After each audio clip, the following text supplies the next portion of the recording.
guys, welcome back. Throughout my journey of like being a giant slob to trying to get my house really clean and organized, I've discovered something. Cleaning and tidying are not the same things. Cleaning a house is actually, you know, the scrubbing and the wiping things down and the vacuuming, whereas tidying is picking up all the crap that's everywhere. And unfortunately, you have to tidy usually before you clean. So I'm gonna give you my top 5 tips for having a tidy house, even when it's a complete and total disaster. So recently we did the floors. We had to pack up everything and just pile it everywhere to get it away so we could do all the floors at the same time. The house was a disaster, but I filmed it all for you. I wanted to film the whole process. Unfortunately, I was filming it with a new camera, which I decided I didn't want to keep, and I mailed the camera back with the SD card in it with all the footage of all the house being a disaster. The house is still super messy, so I'm gonna clean it today. No, wrong. I'm going to tidy it today, and I'm gonna give you some quick tips on how to tidy quickly despite whatever big mess that you're tackling. Mine isn't too bad right now. It was really bad, but it's bad enough, and I'm gonna show you how to tackle it now. So my first tip number 1 is don't make piles. I know it can feel like this is a better way or easier way to tidy a house by tackling a big pile and putting it into like items before you put those items away, but honestly this always fails for me. What I end up doing is just spending a lot of time rearranging my junk pile into a neater junk pile and then being too tired or not having time to actually put it away. So instead what I would recommend is taking that item directly to where it goes, walking all the way back to get another one. I know it's a lot of exercise. I'm not a fan of exercise, but this will be a faster and more efficient way to tidy your home. 10,000 trips of books upstairs, but I'm not making piles. Oh, these are heavy. It's a good workout. Feel the burn, feel the burn. Tip number 2 is touch it once. So this kind of goes with the same idea of making a pile, but it's a little bit different in that, say you pick up a hairbrush that your kids have left, you know, laying in the living room. Usually our instinct is to take it, you know, to their bedroom, but we just open the door and we set it on the nearest surface, maybe the dresser, on top of their bed, whatever, we'll put it away later. So the touch it once philosophy is actually taking that object all the way to where it goes, not just the room that it belongs in, and putting it away.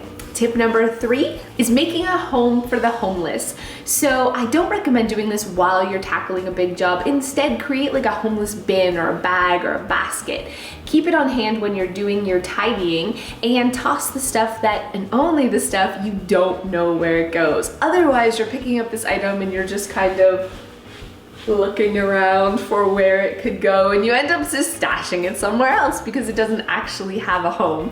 If you find that a lot of your stuff doesn't have a home, that's gonna be a problem, but we'll get there. A little bit every day. Creating a home for your homeless clutter is the way to stay neat and tidy for good. So tip number 4, this is my favorite, is having containers to contain the clutter. I always go into people's homes, especially if I go into a client home, and you can tell, you know, the people who have containers for things and the people who just are putting things on shelves. Because if it's just sitting on a shelf, it's like all falling in crazy. But if it's in a container, it's all falling in crazy. But in a bin, so they're not mixing with the other stuff that's all falling in crazy. It really, really, really is the secret to staying organized, is having different bins and containers for different objects.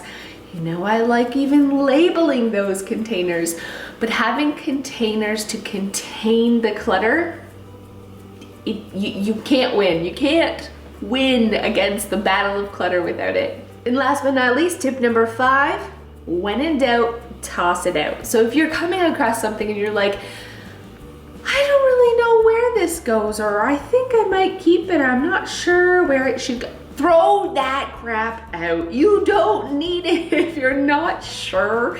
If you're going to put something away and you're like, oh, it's another coloring page from my son and I've got so many and I'm not sure where to put all his coloring. You put it in the recycling bin. That's where you put it.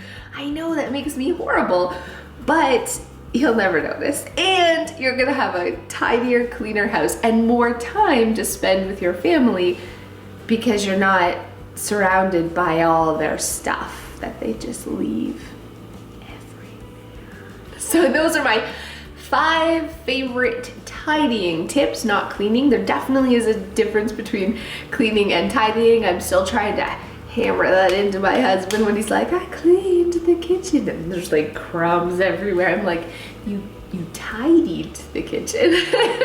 Totally different, both important.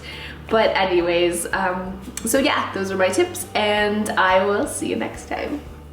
So while most of my footage was shipped back to Kentucky, I still am able to show you a little bit of this room. This was left after all the furniture was taken out, and it was just like a million gajillion books, and the kitchen was like a crazy disaster. Which we still have some like furniture there in the kitchen too, but anyways, it was just a total disaster. But it didn't take long.